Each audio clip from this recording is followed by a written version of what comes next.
officers were falling off the line. They were bleeding, they were injured.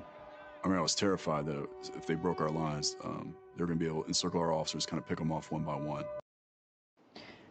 Dan, one of the things that has struck me since we've heard accounts of this day is the fact that many officers actually say that they think it could have been much worse, despite what we saw, despite the violence we saw. What was it like to hear directly from these officers who defended the Capitol, and did anything surprise you?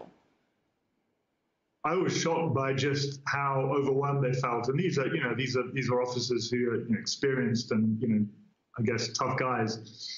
And they really felt they were fighting for their lives, in particular in the West Terrace Tunnel, which was the key choke point where really a small number of Capitol and DC police officers held off a vast crowd of many, many thousands of rioters who, if they had penetrated the Capitol building, would have caused, I think, a huge amount of chaos and led to a much worse outcome. And Dan, before I let you go, I mean, those officers were just discussing defending the Capitol outside. There were hundreds of people inside, including lawmakers, congressional staffers, journalists. We heard one of the sound bites there saying, it's of course supposed to be expected to be a super safe building.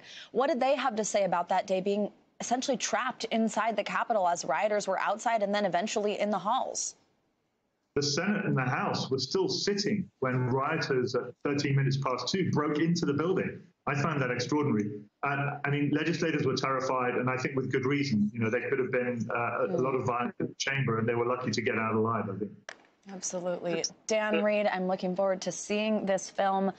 I've already loved the little bits that I've been able to see in preparation for this conversation with you. Thank you for your time this morning. We so appreciate it. And 4 Hours at the Capitol is now on HBO and HBO Max, and we are appreciative of this preview. Thanks again, Dan.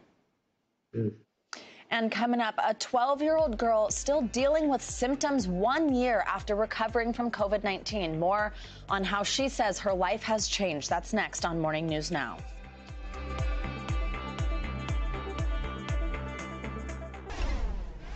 Patients with long COVID deal with a variety of symptoms: fever, headaches, fatigue. But it's not just adults suffering from this. NBC News Now correspondent Isa Gutierrez caught up with a 12-year-old whose entire life has been turned upside down after having COVID more than a year ago.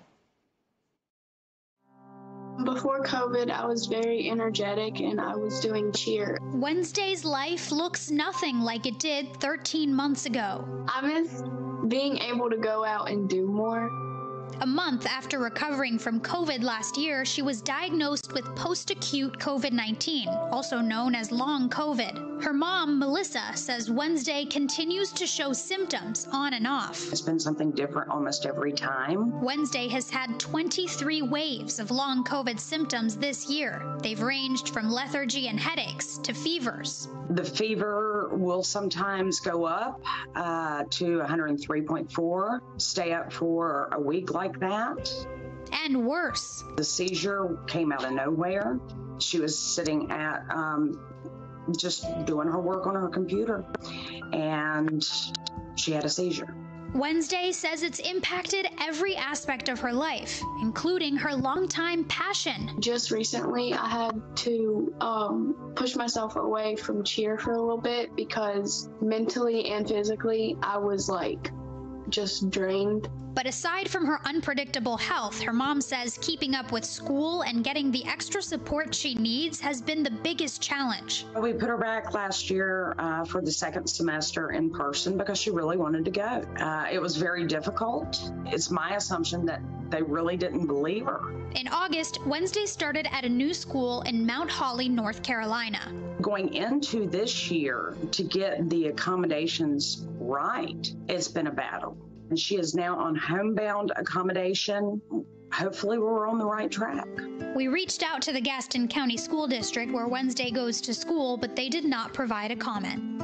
What the Lynches are experiencing is not unique. Some kids have had trouble working with their schools as far as believing that their symptoms are real, because a lot of times they're nonspecific. It's fatigue, it's mental health complaints, difficulty struggling with schoolwork. Dr. Amanda Morrow is the co-director at the Kennedy Krieger Institute's Pediatric Post-COVID-19 Clinic in Baltimore. They provide a holistic approach to treat patients with long COVID. Their team includes specialists like a pediatric neurologist,